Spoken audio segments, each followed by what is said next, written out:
Welcome to Breaking the Chains. I'm your host, Akita, and today we're going to talk about purchasing land in Ghana. You can either buy land one of two ways. You can buy it directly from the chief of the area, or you can buy land from an individual or company who's already bought the land from a chief. The first thing you want to do when you decide that you want to buy land is you have to find the area that you want. The best thing to do is to come and look around and see what areas do you like. Do you like the beach side? Do you like the lake side? Would you like to be in the city? Would you like to be in the countryside? Would you like to be in the mountains? All of these things come into play when you're deciding to buy land. So you want to come and look around. Once you find an area that you think that you want to buy land in, now you have to figure out who is the chief in the area. There are several ways to figure out who the chief is. The easiest way is to just stop and ask someone.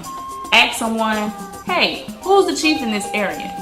If you have someone who's a Ghanaian, which is the best thing to do, have your contact here on the ground so that they can help you to figure out these kinds of things.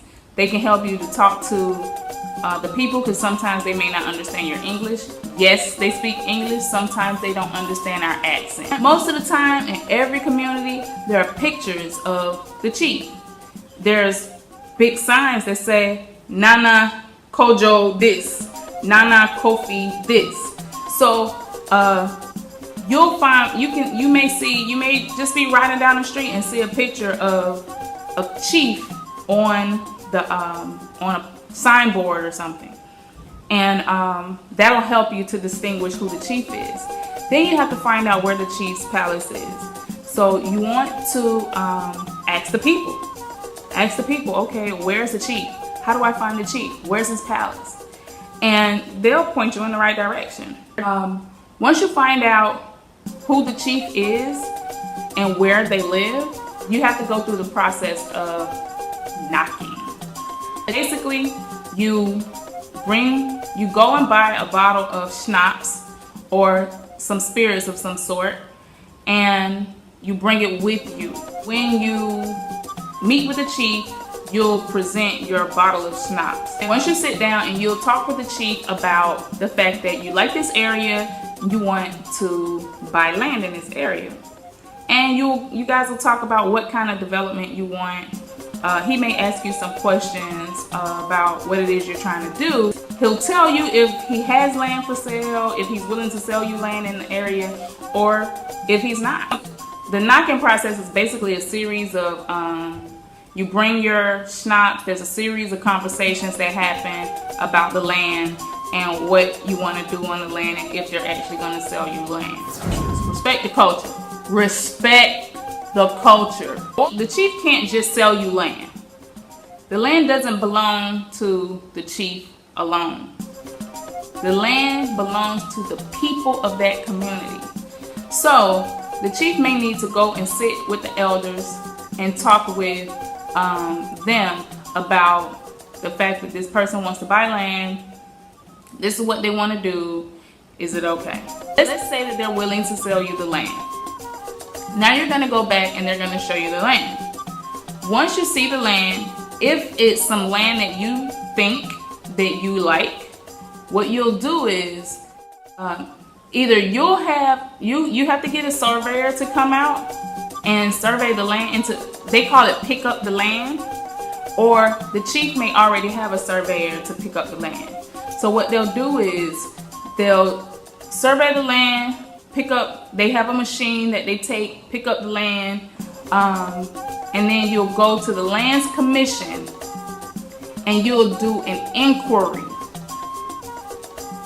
You'll make an inquiry on the land to see who the land belongs to. Now this is where a lot of people mess up. It is very important that you find out that whomever is selling you land, the land is actually registered to them. Okay? This goes for whether you're buying the land from a chief or whether you're buying the land from an individual or a company. You find out, yes, this land belongs to the chief. You decide, yeah, I want to buy this land. Depending on how the chief has things set up, if you take your own surveyor, the surveyor will do your documentation. The surveyor will do your indenture. The indenture is, once you've paid the chief, he'll give you a receipt and you'll get an indenture from the surveyor will create an indenture and the chief will sign it. If your surveyor does the documentation, you have to pay, most times you have to pay the chief a signing fee. If the chief himself has a surveyor that is going to pick up the land and do the indenture and documentation for you, then it may be included in the price of the land, or it may be a separate fee. But these are things that you want to find out when you're buying the land. Once you receive your indenture, the land is yours.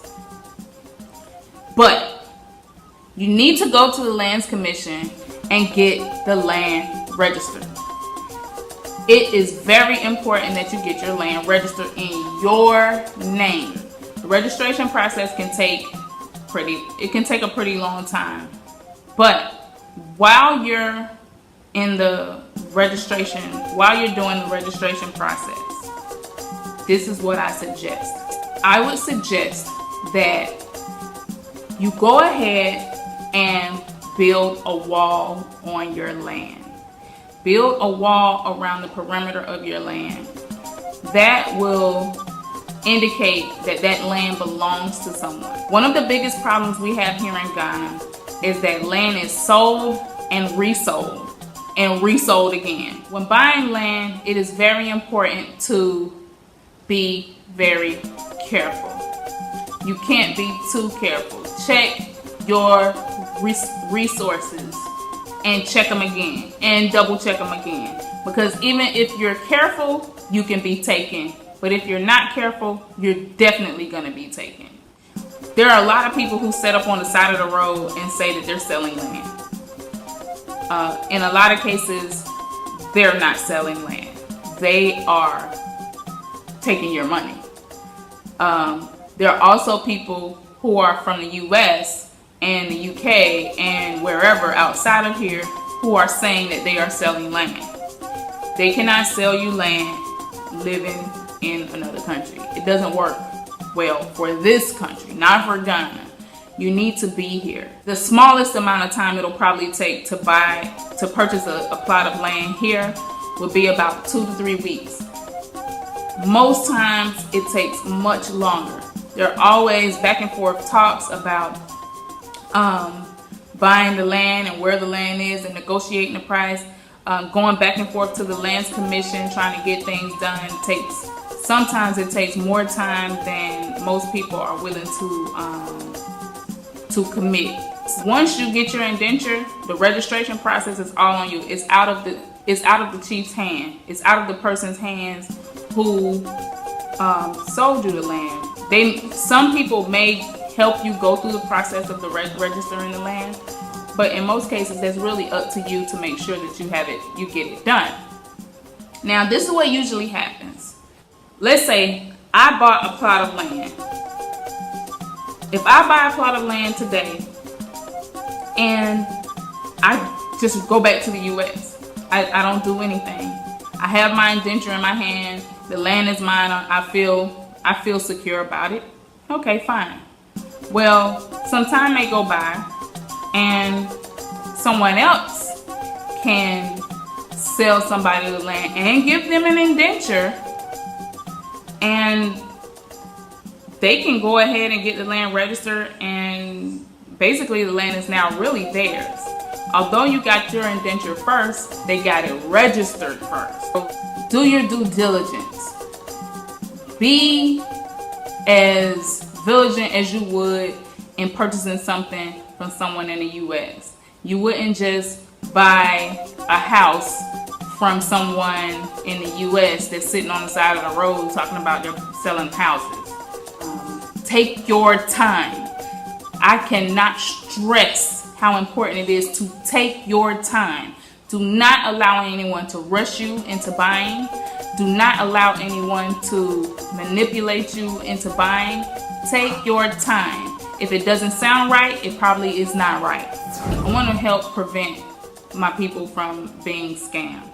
There are a lot of people scamming on both sides of the fence, be it foreigners scamming foreigners or Ghanaians scamming foreigners. It happens on both ends, so be very careful.